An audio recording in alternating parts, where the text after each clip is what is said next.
poena, ya, dan logos atau logi. Saya ulang lagi, poena itu kesakitan, penderitaan, atau hukuman. Ya, ini yang bawah salah ya kata-katanya, belum bisa saya ubah. Logos itu artinya dari kata logi, yaitu ilmu pengetahuan. Jadi penologi itu ilmu pengetahuan mengenai penderitaan, kesakitan, ataupun yang kemudian terakhir diartikan sebagai penghukuman. Karena arti dari penghukuman atau hukuman atau pidana itu adalah nestapa atau penderitaan yang dijatuhkan secara sengaja oleh negara karena seseorang melakukan pelanggaran hukum atau melakukan delik. Itu bahasa hukumnya. Ya ini.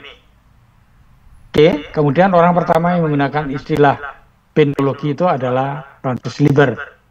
Ya, ini saya ambil dari International Encyclopedia of Social Sciences, yaitu mengatakan bahwa penologi itu adalah bagian dari ilmu pengetahuan kriminologi yang mempelajari prinsip-prinsip ya penghukuman, ya prinsip-prinsip penghukuman, ya, dan manajemen penjara, reformatori itu penjara untuk anak-anak, dan unit-unit penahanan lainnya. Jadi ini prinsip penghukuman secara umum, karena di samping itu yang utama adalah tentang masalah manajemen penjara. Reformatori maupun confinement itu sama ya, itu penjara juga sebenarnya. Ada atau rumah penahanan lainnya. Itu pengertiannya hampir mirip nanti yang dikutip oleh pendiri kriminologi Pak Bahrudin Suryabroto ya. Nanti kalau ada pertanyaan silakan Anda interupsi ya, nggak apa-apa ya. Oke, terbaca yang Francis Lieber slide-nya? Terbaca. Oke, terima kasih Mbak Din. Nah ini Pak Bahrudin Suryabroto, ini salah satu pendiri kriminologi ya. Beliau pengajar penologi pertama di kriminologi dan paling aktif dulu menulis ya. Dan tulisannya juga sudah dibukukan pemikiran beliau. Waktu itu saya sempat mencari tulisan beliau tapi keburu beliau meninggal ya. Saya cari ke rumahnya segala macam, itu beliau lagi sakit keras, jadi ya nggak etis kalau saya bertanya itu ya. Nah menurut Pak Bahrudin Suryabroto, beliau itu pendiri kriminologi dan beliau juga sebenarnya mantan dirjen ya, pernah menjabat sebagai direktur jenderal kepenjaraan di Indonesia ya, tahun 60-70-an. Dia mengatakan bahwa penologi adalah ilmu atau pengetahuan tentang hukuman yang terpenting dewasa inilah. Ilmu pengetahuan hukuman yang terpenting saat ini itu apa ya? Hukuman penjara, hilang kemerdekaan. Hukuman penjara itu kan orang kehilangan kemerdekaan ya, dengan segala hubungan dengan pelaksanaannya. Oke, ini sebenarnya ilmu penologi itu nanti jangan kaget juga akhirnya lebih banyak membahas tentang penjara kalau Anda perhatikan. Tapi kita tidak bisa memungkiri bahwa tetap harus menyinggung tentang bentuk-bentuk penghukuman yang lainnya selain hukuman penjara atau hukuman hilang kemerdekaan bahasanya. Kedua, hubungan penologi dengan kriminologi ini banyak ya, ini saya kutip dari berbagai pakar ya, tokoh kriminologi yang terkenal. Bonger itu harusnya Anda di pengantar kriminologi diperkenalkan Bonger ya, karena buku pertama yang saya waktu kuliah ya dari tahun 70-an, waktu saya kuliah kan tahun 80 ya, 85, itu buku yang dipakai itu Bonger untuk pengantar kriminologi. Tapi sekarang kan ada bukunya Prof. Mustafa ya. Nah ini pertama kali terjemahan dari bahasa Belanda ditulis oleh Bonger tentang kriminologi, pengantar kriminologi. Beliau mengatakan bahwa ilmu kriminologi itu mempelajari apa saja sih? Satu, antropologi kriminal, itu zaman saya masih ada mata kuliah ini, yaitu ilmu yang membahas aspek manusia ya yang melakukan kejahatan. Itu dulu pengajarnya Prof. Yuning Ramelan kalau cari kedokteran. Kemudian ada sosiologi kriminal, kemudian ada psikologi kriminal, ini masih ada sekarang. Dulu sosiologi kriminal itu salah satunya adalah sosiologi perilaku menyimpang namanya. Kemudian ada psiko dan neuropatologi kriminal, dari psikologi tapi lebih ke yang patologisnya. Kemudian poenologi, namanya poenologi atau penologi ya, yaitu khusus mengenai penghukuman. Kemudian ada kriminologi terapan, yaitu sudah ada. Kemudian terakhir adalah kriminalistik. Sekarang masih ada kriminalistik, tapi tidak seperti zaman saya. Kriminalistik itu dipecah menjadi macam-macam, yaitu ilmu terapan, kriminologi sebenarnya. Kriminalistik itu untuk melakukan investigasi kejahatan. Satu adalah daktiloskopi tentang sidik jari, kedua adalah tentang balistik, itu terkait dengan peluru dan senjata. Kemudian ada lagi yang namanya ilmu tentang racun, taksonomi, ya. Taksologi ya, bukan taksonomi bahasa. Toksin ya, tentang toksin. Kemudian juga tentang kedokteran forensik. Ya, saya dulu dapat yang terapan-terapan kriminologi seperti itu. Nah, mata kuliah ini sekarang muncul kembali, tapi dirangkum menjadi satu. Kalau nggak salah kriminalistik oleh Prof. Adri ya. Yang isinya juga macam-macam kalau nggak salah. Saya nggak tahu di dalamnya, saya nggak pernah ikut ngajar.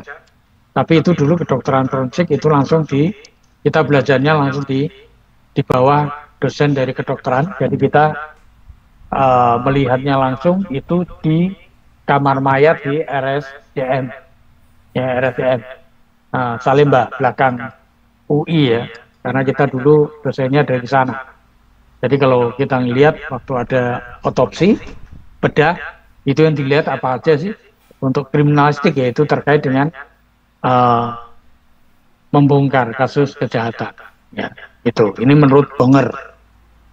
Kemudian menurut Sutherland dan Christie, dia membagi 3 bidang utama dalam kriminologi, yaitu sosiologi hukum, ada etologi kejahatan, itu mungkin teori kriminologi, dan satu lagi penologi. Jadi penologi itu adalah salah satu materi pokok ya yang harus dikaji dalam kriminologi. Makanya dia menjadi mata kuliah wajib buat seluruh mahasiswa kriminologi harus tahu itu. Makanya materinya terus terang aja setelah ada internet masuk Indonesia tahun 90-an ya, ingat saya. Ini materinya, ini siapa? Mas siapa? Masuk suaranya bocor. Mas Faizatul. Ya, oke. Kemudian berikutnya Haskell dan Jablonski. Kriminologi itu studi ilmiah tentang kejahatan dan penjahat, menyangkut analisa tentang sifat dan luas kejahatan, sebab musabab kejahatan atau etiologi kejahatan, perkembangan hukum pidana dan pelaksanaan peradilan pidana, itu sosiologi hukum, ciri-ciri penjahat, penologi yaitu pembinaan terhadap penjahat, pembinaan ya. Ini sudah sangat dipengaruhi oleh yang menonjol. Bentuk hukuman yang menonjol saat ini adalah penjara. Di dalam penjara itu dilakukan pembinaan terhadap para penjahat. Kemudian terakhir adalah akibat kejahatan atas perubahan sosial. Ini menurut Haskell dan Jablonski. Nah, kemudian yang menarik, Anda dari 4 pendapat dari 4 atau 5 ini menggambarkan bahwa penologi itu memang bagian utama dari yang dikaji dalam kriminologi. Ya. Nah sekarang pertanyaannya, yang dikaji penologi tadi kan penghukuman ya, mestapa atau derita. Nah kalau Anda belajar ini di dalam, ini udah ya, saya di dalam Mas 2 sudah saya masukkan pidana ya, dan seterusnya itu ada satu bab sendiri. Silahkan Anda baca detailnya aja, hanya memberikan intinya saja. Kenapa sih istilahnya bukan, ini dari kata punishment, tapi penerjemahannya kadang-kadang saya menggunakan 2 istilah ya, tapi nanti Anda pahaminya sebagai pemidana. Ya. 1, punishment ada diterjemahkan sebagai pemidanaan, tapi juga punishment itu dalam sehari-harinya disebut dengan istilah penghukuman atau hukuman, atau pemidanaan dengan kata pidana.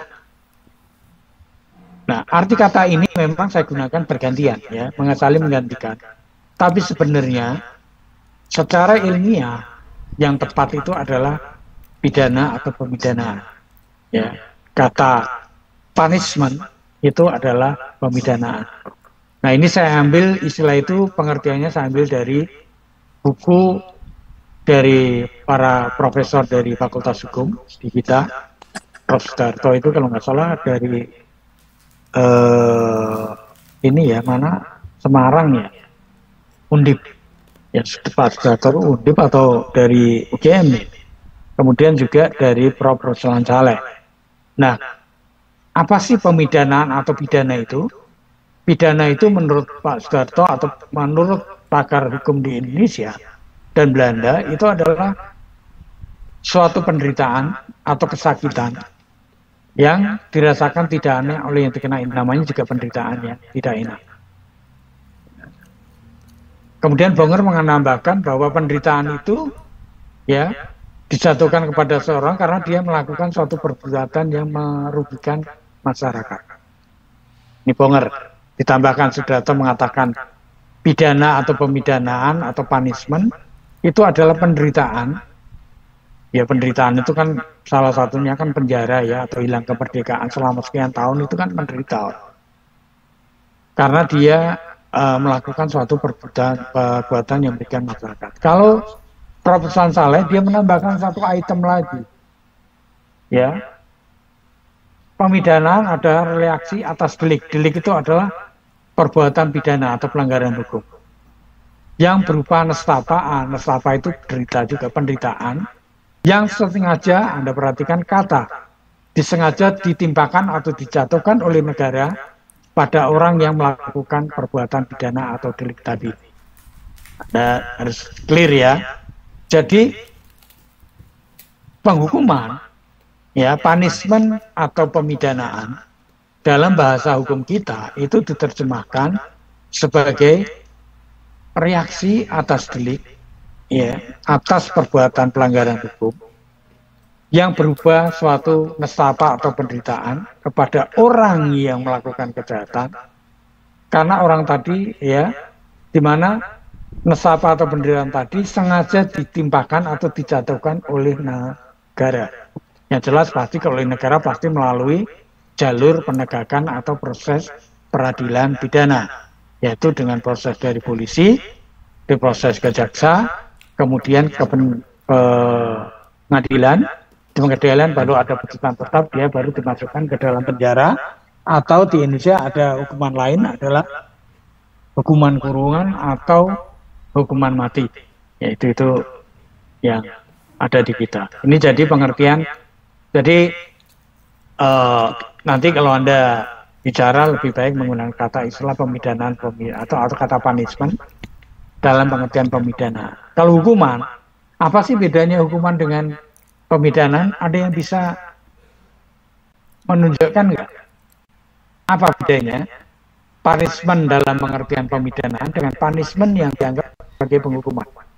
Ada yang tahu? Silakan, nggak perlu takut salah ya. Ada yang paham?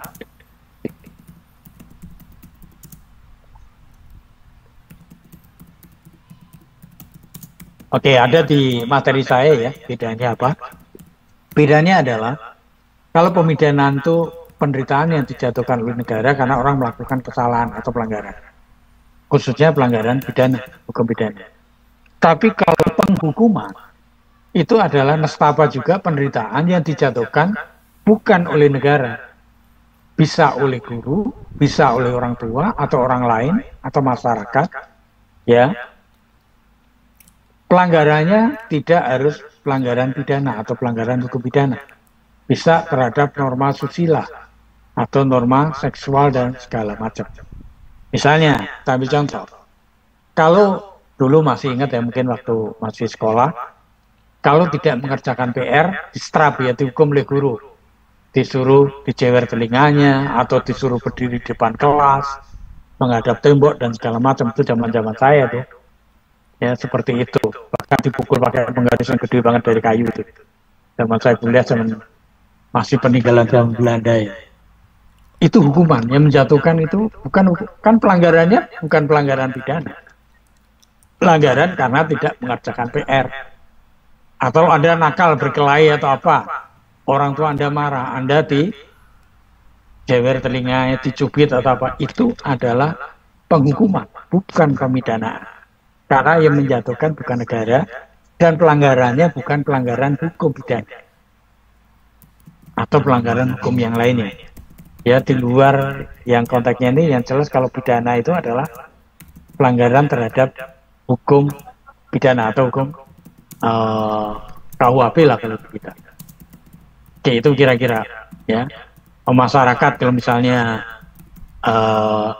ada orang ketahuan melakukan selingkuh, digerebek rame-rame, dialak keliling kampung, nah itu penghukuman tuh, bukan pemidanaan. Ya, gitu. Oke, sampai sini ada pertanyaan sebelum saya lanjut ke materi berikutnya. Ini hakikatnya ya, hanya lanjutan saja. Hakikat hukuman adalah suatu reaksi yang penuh emosi, yang intensnya bertingkat-tingkat, dan ini bahasanya Durkheim ya. Semua melanggar peraturan mengenai perilaku. Ini maksud umum ya.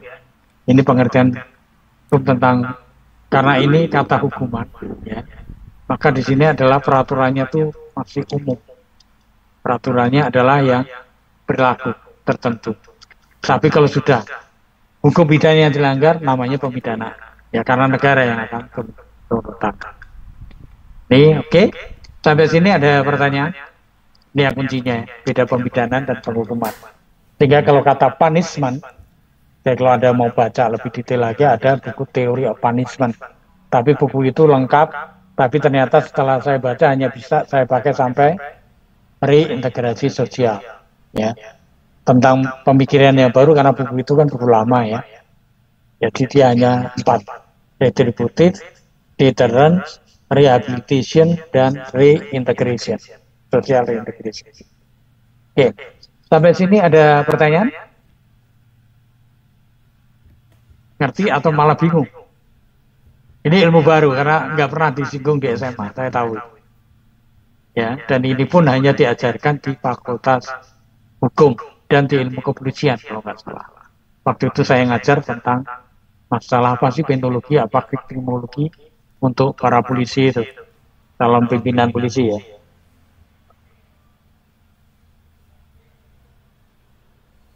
Oke, tidak ada pertanyaan. Saya langsung lanjut. Ya, materi berikutnya adalah terkait dengan kalau ragam hukuman tadi ya, itu ini ragamnya macam ya, klasifikasinya ada berapa tadi yang berkembang baru. Nah sekarang metode penghukuman, terlihat nggak slide-nya? Mohon.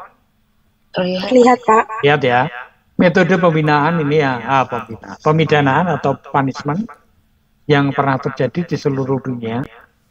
Ya itu adalah salah satunya, ini yang ekstrim-ekstrim aja ya, yang aneh dan di kita nggak ada.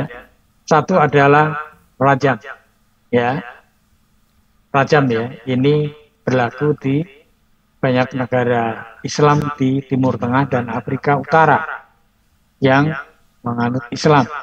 Jadi kalau orang melakukan ini terutama untuk perzinahan ya, orang yang melakukan zina dan dia diketahui sudah menikah atau terikat tali perkawinan, maka pelaksanaan seperti ini.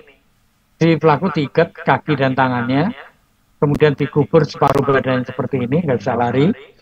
Kemudian yang mengeksekusi bukan pemerintah, tapi masyarakat disuruh melempari dia pakai batu sampai mati. Ya ini hukuman Islam terhadap pelaku perzinahan. Ya ini di Aceh katanya pakai konun ya, hukum daerah setempat mengandalkan pada Islam. Kalau berjudi itu kan dicambuk ya pakai rotan itu sampai berapa puluh kali. Ya itu sudah dilaksanakan setiap hari Jumat ya setelah sholat Jumat di Aceh. Dan mereka juga merancang mau membuat konun atau hukum adat yang berlaku di Aceh ya, khusus di Aceh itu adalah terkait rajam. Tapi sampai sekarang itu nggak jadi dan nggak diberlakukan. Kenapa? Karena ternyata pimpinan yang ngusun konon sendiri itu melakukan selingkuh. Nah itu karena kepentingan ya, akhirnya nggak jalan juga itu. Ya. Tapi nanti saya tunjukkan rekaman ya bagaimana eksekusi ini dilakukan secara real. Saya punya rekaman. Mengerikan banget. Ya. Dan ini hukuman mati yang dianggap paling kejam karena matinya si terpidana dari sejak eksekusi dilaksanakan sampai dengan betul-betul secara medis itu mati itu 3 jam. jadi tersika banget. Ya, yang cepat itu yang ini, beheading ya, penggal kepala. Ini kalau Anda perhatikan pedangnya dan sepatu dan cara berpakaiannya ini di Arab Saudi. Beberapa warga negara Indonesia menjadi TKI di sana, di penggal kepalanya seperti ini. Saya juga ada rekamannya kalau Anda mau lihat. Ya, pelaksananya bagaimana. Nah, yang lucu ini adalah ini ya, Cenggu, itu adalah hukuman yang berlaku dari pakaiannya dan model orangnya Anda tahu ya di Cina, yaitu hukuman yang orang dipasung ya dengan cara seperti itu, ditaruh di tempat panas, ditaruh di pinggir jalan sebenarnya tempat keramaian, itu adalah untuk mempermalukan si pelaku kejahatan. Ini kalau di Eropa sebutannya dengan stok. Orangnya diborgol seperti ini ya, dipasung seperti itu, dipamerkan, dibangun. Kalau di Eropa, mereka itu ditaruh di tempat keramaian, kemudian orang-orang diminta untuk melempari kepala orang ini dengan telur busuk atau sayuran busuk, dipermalukan di depan umum. Bahkan dibuatkan panggung. Itu bentuk-bentuk. Ini contoh saja ya. Nah, oke. Kemudian saya lompati, jadi penghukuman itu tergantung pada masyarakatnya, perkembangannya, di mana dia berada dan pada masa mana. Ya, oke. Oke, sorry ya. Anak saya lagi mau berangkat ngajar ya, berganti profesi, bukan jadi dosen di kriminologi, tapi menjadi pengajar piano di Yamaha ya, Yamaha Musik. Jadi profesinya double. Jadi kalau mungkin Anda pernah diajar ya, pengantar kriminologi mungkin, atau di mata kuliah lain. Oke. Nah, ini metode penghukuman, ini dalam sejarahnya panjang ya. Sebelum masuk pidana yang disebut dengan penjara atau pemenjaraan, atau pidana hilang kemerdekaan. Nanti di sini ada model lagi tuh, metode pemidanaan dengan yang lainnya lagi, yaitu pidana bersyarat. Ada lagi nanti. Ini perkembangan ini belum saya masukkan yang terbaru. Yang pertama dikenal dengan punishment atau pembuangan. Ya, itu dulu Anda perhatikan begitu terjadi selesai masa dulu Marco Polo ya melakukan penjelajahan ke seluruh dunia, dia menemukan benua baru, Amerika, kemudian juga penjelajahan lain ke arah selatan, ketemu Afrika Selatan, dan ke selatan lagi ketemu Australia, ya benua Austria. Kemudian itu banyak pelaku kejahatan di Eropa Barat waktu itu, di Eropa ya, itu penjara itu udah penuh, nggak muat, malah menjadi masalah. Kemudian dibuat lagi, kemudian itu dibuangnya waktu itu adalah dikeluarkan dari masyarakat karena penjara penuh, yaitu dimasukkan ke kapal bekas kapal dagang yang diubah dalamnya menjadi sel-sel penjara, jadi dimasukkan ke situ para tahanan, ya para narapidana penjara itu, kemudian mereka di Lego Jangkar ya, dibawa ke tengah laut, Lego Jangkar tengah laut. Jadi mereka itu kalau sore sampai pagi hari, menjelang pagi mereka ada di tengah laut. Tapi gitu pagi mereka dibawa ke daratan untuk dikerja paksa. Dari pagi sampai sore, begitu selesai kerja paksa masuk kapal lagi, di sel di dalam kapal, kemudian dibawa tengah laut, Lego Jangkar lagi. Ternyata kapal-kapal itu juga penuh semua. Akhirnya begitu Marco Polo ya yang melakukan perjalanan itu menemukan pulau baru, para tahanan yang ada di kapal tadi kemudian dibuang ke Amerika dan dibuang ke Australia, juga ke Afrika Selatan. Mereka dikerja paksakan untuk ya menemukan wilayah baru di Amerika, di Afrika maupun di Australia. Itu mereka disuruh membuka hutan dan kemudian mengolahnya menjadi tempat untuk ladang atau pertanian. Mereka bercocok tanam di situ. Yang dibutuhkan, yang ditanam adalah bahan baku atau bahan makan yang dibutuhkan oleh masyarakat Eropa. Nah, kalau nanti mereka, kalau di Australia yang berkembang ya, kalau mereka sudah melakukan pekerjaan dengan nilai tertentu, maka dia bisa dibebaskan. Tapi rata-rata mereka tidak mau kembali ke Eropa, tapi menetap di Australia, di Amerika dan Afrika. Makanya beda ya. Kalau Indonesia tuh punya semboyan lagunya tuh nenek moyangku seorang pelaut yang gagah berani kan gitu, dengan simbol untuk akabrinya itu adalah pakai kapal apa itu yang dibuat keliling dunia. Kalau mereka ya para pelaut dari akabri yang akan wisuda itu kan harus pakai kapal layar yang itu ya, yang menunjukkan kehebatan nenek moyang Indonesia. Beda dengan Amerika dan Afrika maupun Australia.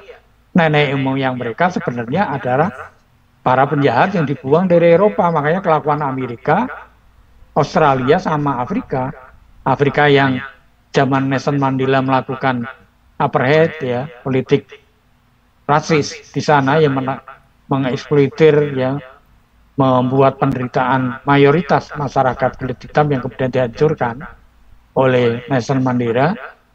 Nenek moyang mereka adalah para penjahat. Makanya kelakuan Amerika, Australia sama bule-bule yang ada di Afrika itu kelakuannya ya bajingan sampai sekarang ini. Amerika dimampun kalau Anda perhatikan kan kelakuannya begitu. Merampok kemana-mana dia. Ya, dia menghancurkan Irak ya dengan kedok bahwa Saddam Hussein mempunyai senjata pembunuhan massal, padahal nggak ada di sana. Dia ingin menjarah kekayaan Saddam Hussein dan menjarah minyak yang dimiliki oleh Irak. Ya, kemudian menjarah negara lainnya, Libya itu juga dirampok terang-terangan. Muammar Gaddafi dijatuhkan, kekayaannya dirampas. Amerika waktu itu krisis. Ya, Amerika itu udah krisis pasti ngerampok negara lain, terutama yang kaya minyak. Irak, kemudian Libya, kemudian Suriah. Kemudian dia membentuk tentara bentukan berupa ISIS, ya ISIS, yang itu disebut teroris Islam, itu kerjaan Amerika, itu bukan kerjaan siapa. Ya, seperti itu. Nah, ini dibuang. Kemudian hukuman yang lainnya bentuknya adalah hukuman mati atau corporal punishment. Hukuman mati itu bentuknya macam-macam, nanti saya tunjukkan. Macam-macam hukuman mati itu. Yang kita kenal di Indonesia hanya satu, hukuman mati dengan cara ditembak di depan regu tembak. Padahal dalam pelaksanaan hukuman mati itu tadi ya, ada dirajam, ada dipenggal kepalanya, ada dipotong tangannya. Saya punya rekaman. Dipotong tangan itu real kayak apa cara. Ya. Kemudian ada yang dengan cara digantung, dengan ditembak. Ditembak pun yang model Indonesia ada yang model yang Cina itu efektif, satu peluru, satu petugas eksekutornya langsung menembak satu napi. Di Indonesia kan enggak.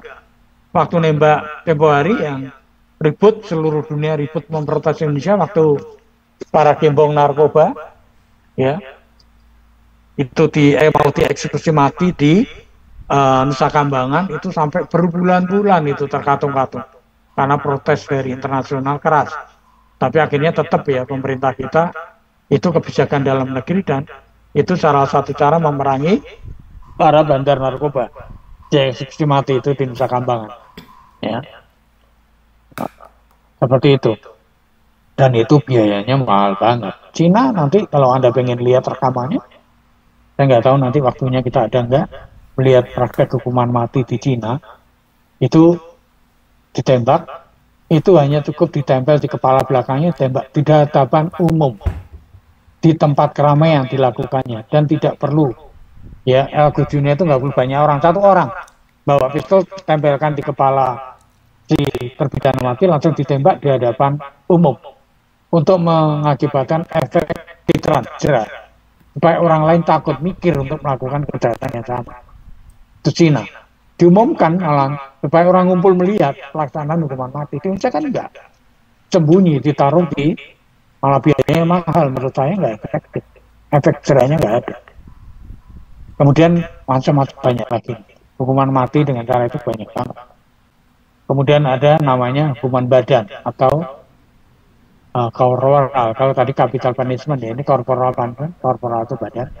Hukuman badan itu dari dicambuk ya sampai dipotong tangan, dipotong kaki. Kalau di Islam itu kalau pemberontak itu potong tangan secara bersilang. Kalau tangan kiri yang dipotong, maka kaki kanan yang dipotong. Kalau tangan kanannya dipotong, maka kaki kiri yang dipotong. Itu istilahnya hukuman badan bagi pemberontak. Ini masih banyak lagi, nanti bentuknya hukuman itu sadis-sadis kalau Anda perhatikan. Hukuman badan itu kayak apa, hukuman mati pun juga sadis-sadis yang ada. Kemudian ada hukuman ekonomi. Jadi kalau orang nggak bisa bayar, itu bisa dijadikan budak. Sampai terpenuhinya hutang, terbayarnya hutang. Ya, itu seperti itu. Atau budak selamanya. Itu hukuman ekonomi. Atau di Indonesia yang ingin diusulkan adalah perampasan aset. Jadi kalau koruptor itu dimiskinkan, dirampas semua asetnya oleh negara, termasuk yang dititipkan ke dalam keluarganya. Tapi kan anggota DPR nggak mau karena bajingannya, perampoknya itu di DPR. Makanya itu undang-undang sampai sekarang itu nggak cool-cool itu. Presiden Jokowi udah mengusulkan itu. Ternyata malingnya ada di Partai Nasdem, tempatnya Anies, ini tempatnya maling itu kalau Anda perhatikan. Ya. 8 triliun coba bikin BTS, makanya juga nyadar anak saya marah-marah kan, dia kan komputer juga ya. Itu jaringan internet Indonesia kapan bagusnya? Katanya udah negara itu udah 5G, kita baru 4G aja udah megap-megap, katanya dikorupsi oleh Sekjen Nasdem, anak buahnya Surya Paloh sama bajingannya itu. Ya, apa Anda mau jadikan serahkan negara ini kepada bajingan? Keduanya Islami karena ada PKS sama PKB, padahal bajingan semua itu di dalam. Ya, Anies itu nilep duit DKI berapa? Tapi anehnya nggak pernah KPK itu berani menahan karena di belakangnya ada Yusuf Kala. Yusuf Kala ponakannya juga maling duit negara juga nggak bisa dipidana kan? Hebatnya itu kelompok Yusuf Kala itu pakai kedok ketua Dewan Masjid Indonesia, padahal itu bajingan juga ya. Itu melindungi para bajingan itu. Anies itu kan sebenarnya harusnya udah masuk penjara ya. Tapi aneh sampai sekarang KPK nggak berani manggil. Imin udah dipanggil ya, karena waktu menjadi menteri kemarin dicurigai dia korupsi. Ya Caimin, Muhaimin, Iskandar jadi pasangannya Anies. Para bajingan ngumpul di satu ya, termasuk satu lagi itu bajingannya gede lagi, ada lagi tuh di sebelah lagi tuh. Yang dulu zamannya Soeharto, dia termasuk para penculik dan pembunuh para mahasiswa dan aktivis. Ya, ini saya yang ngomong real ya, salah satunya kenapa BEM UI, saya katakan BEM UI itu bajingan juga itu. Dia mengkritik hal-hal yang sudah dilakukan oleh pemerintah, tapi begitu menyentuh usulan draft ya, rancangan undang-undang perampasan aset atau kekayaan para koruptor, mereka diam semua. Ya mereka kebanyakan anak PKS kan, kader-kadernya PKS. Asal dikasih makan ya diam aja mereka itu. Ya, apalagi kasih perempuan, paling anteng mereka itu. Ya itu kedua mereka itu agama, tapi sebenarnya mereka kelakuan